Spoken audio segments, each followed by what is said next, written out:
Welcome to today's Explainer. I'm absolutely thrilled you're here with us today because, well, we're unpacking one of the most fascinating phenomena in the financial markets. We're going to look at exactly how and why massive multinational companies actually reproduce. Seriously, it's this wild process filled with strategic maneuvering, hidden back office mechanics, and some incredibly high stakes. So grab a coffee, get comfortable, and let's decode the mechanics of the corporate spinoff.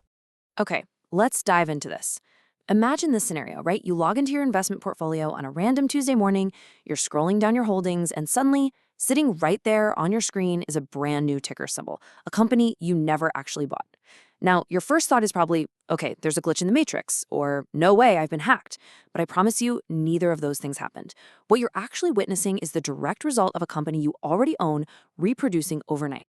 So here's our roadmap for this explainer. 1. The corporate offshoot defined. 2. Mandatory versus optional distributions. 3. The strategic capital move. 4. The back office reality. And finally, 5. The accounting shift. We'll move from the high-level corporate strategy straight into the nitty-gritty back office mechanics. All right, Section 1, the corporate offshoot defined, demystifying the corporate division. So to clear things up right away, this isn't a mistake. That mystery ticker is the result of a formal structural change, known as a spin-off or, depending on where you are in the world, a demerger. Technically speaking, we categorize this as a reorganization event. Basically, it's a specific moment in time where a single corporate entity fundamentally divides itself to create two separate, totally independent businesses. The parent company literally takes a piece of itself, usually a specific subsidiary, and spins it out into a standalone public company. I actually like to think of a spinoff like a mother plant growing a pup.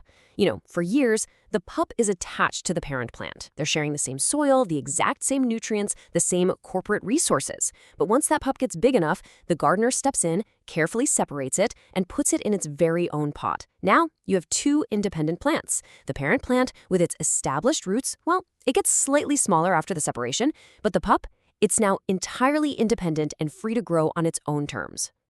Moving right along to Section 2, mandatory versus optional distributions. Basically, do you even have a choice in the matter? So the crucial point here is that normally this is a completely frictionless process for you as an investor.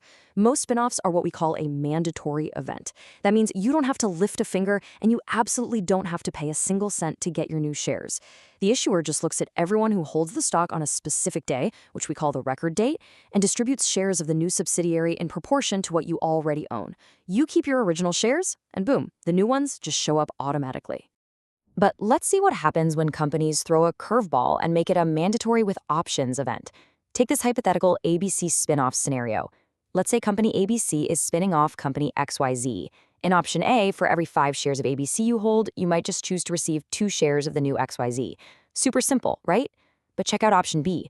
The company might also offer you 1 share of XYZ plus a cash payment. Suddenly, you've got a choice to make. You actually need a personal strategy to figure out which combination of new securities and cash fits your own investment goals. Which brings us to Section 3, the strategic capital move. Why on earth do companies choose to divide in the first place?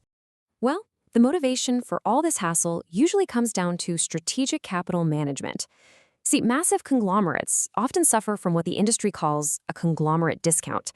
Imagine a fast-growing, super high-margin tech division trapped inside a clunky, traditional manufacturing business. It just doesn't fit. By spinning off the tech side, the company unlocks all this hidden value.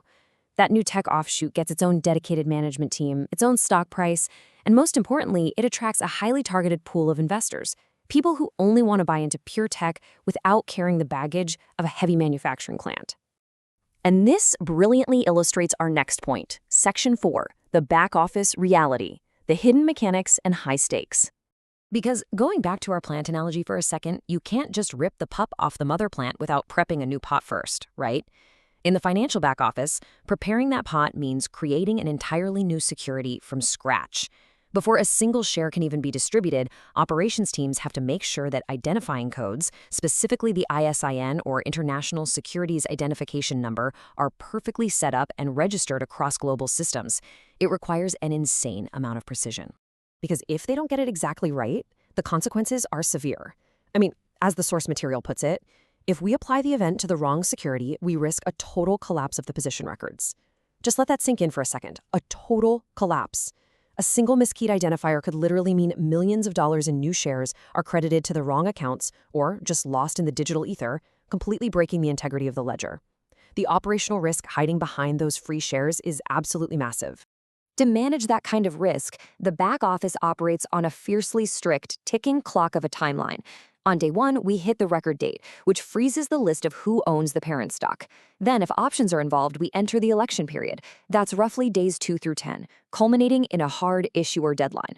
Finally, if everything goes off without a hitch, we reach day 11, the effective date. That's the day the new shares are officially born into the market.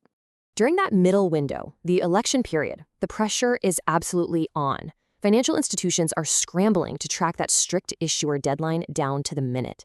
They have to capture every single choice made by thousands of position holders and relay those instructions up the chain to the custodian or issuer.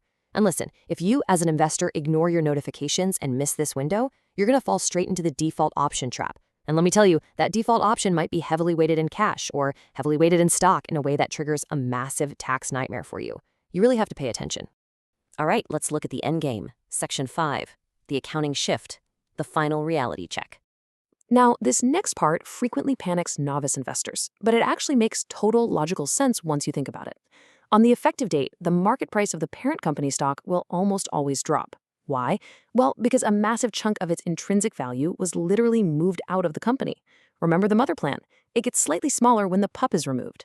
Conversely, the new offshoot stock debuts with a price that reflects its newly separated standalone value.